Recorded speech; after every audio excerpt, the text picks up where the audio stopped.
जबलपुर के बरगी बांध से बेहद दर्दनाक खबर सामने आई, जहां पर्यटक क्रूज हादसे ने पूरे प्रदेश को झकझोर कर रख दिया है। हादसे को लेकर मंत्री राकेश सिंह ने बताया कि खराब मौसम, अंधेरा, गहरी जल राशि के कारण रेस्क्यू में काफी कठिनाई आई। मंत्री धर्मेंद्र सिंह लोधी ने घटना को हृदयविदारक बताते हुए कहा कि इस गंभीर जांच की जाएगी ताकि भविष्य में घटना रोकी जा सके। इधर बीजेपी सांसद आशीष दुबे ने भी घटना पर गहरा दुख जताते हुए कहा कि बताया कि रात से राहत बचाव कार्य जारी है। अब एनडीआरएफ की टीम पहुंची है, अभियान तेज कर दिया है। सवाल यह है कि आखिर सुरक्षा में चूक कहां हुई, फिर क्या इस हादसे को टाला जा सकता था। फिलहाल पूरा प्रदेश पीड़ितों के साथ है और हर अपडेट पर हमारी नजर है। कल शाम को हमें 6:30 बजे CSP Bargi police control room द्वारा सूचना दी गई कि बरगी डैम में क्रूज जो है डूब रहा है। सूचना प्राप्त होती ही एसडीआरएफ और होमगार्ड की टीम तत्काल घटनास्थल पर पहुंची। यहाँ पर आकर हमने देखा अंधेरा हो चुका था और बारिश की भी परिस्थितियां थी। हमारे द्वारा जो है रात्रि में सर्च अभियान चलाया गया, जिसमें हमारे द्वारा जो क्रूज था उसको खींच करके किनारे लाने की कोशिश की गई और सुबह जैसी परिस्थिति हमारे रेस्क्यू करने के लिए तैयार हुई। हमारे द्वारा आर्मी की टीम और एनडीआरएफ की टीम के साथ में डीप डाइविंग कार्य किया गया। मैं Neeraj Singh Thakur, home guard commandant Jabalpur. 4 dead body कल शाम को घटना के बाद में मिल गई थी देर रात तक। उसके बाद आज जब आर्मी की टीम आई है और उन्होंने डाइविंग की है तो उन्होंने क्रूज के अंदर से 5 डेड बॉडी आज रिकवर की है और अभी कुछ डेड बॉडीज अंदर हैं। एग्जैक्ट नंबर अभी उनको मतलब विजिबिलिटी का नहीं पता चल रहा है, लेकिन वो लगातार डाइविंग करके उसको एफर्ट्स कर रहे हैं। कौन कौन सी कंपनियां हैं जो सर काम कर रही हैं? यहाँ पे देखिए, जो इसमें क्रूज के पास में जो रेस्क्यू वाला काम है उसमें 3 एजेंसीज मेन है, जिसमें कि आर्मी है, एनडीआरएफ है, एसडीआरएफ है। इसके अलावा जो बाकी आप ये देख रहे हैं जो इंजीनियरिंग वर्क्स रिलेटेड है, जिसमें ये रैम बन रहा है, इसमें वाटर रिसोर्स डिपार्टमेंट है, पब्लिक वर्क्स डिपार्टमेंट है और जो यहाँ पे ये बगल में आपके जो काम चल रहा है इसका वाटर प्लांट का, उसकी जो कंस्ट्रक्शन एजेंसी है वो इन्वॉल्व। अभी तक 400 कल बरामद हो गए थे और सुबह अभी 500 और बरामद हुए। अब वो नीचे जाने पर अभी पता चलेगा कि क्या है क्या नहीं है। ऊपर वाले से तो प्रार्थना है कि किसी का अफसर बरामद ना हो, तो अंदर जाने पर ही पता चलेगा। अभी उसके रेस्क्यू जारी है। निश्चित रूप से अगर कोई विसंगति हुई है तो उसकी जांच करेंगे।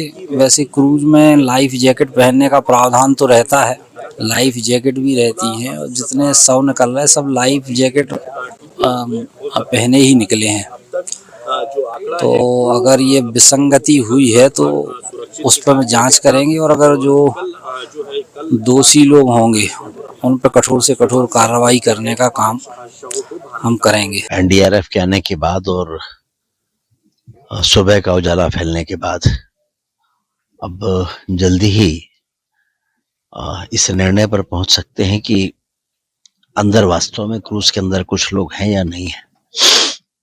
अगर हैं तो फिर क्रूज को किस तरह से सीधा किया जाए और अगर नहीं है तो अगला कदम क्या हो। कुल मिलाकर इस दुखद घटना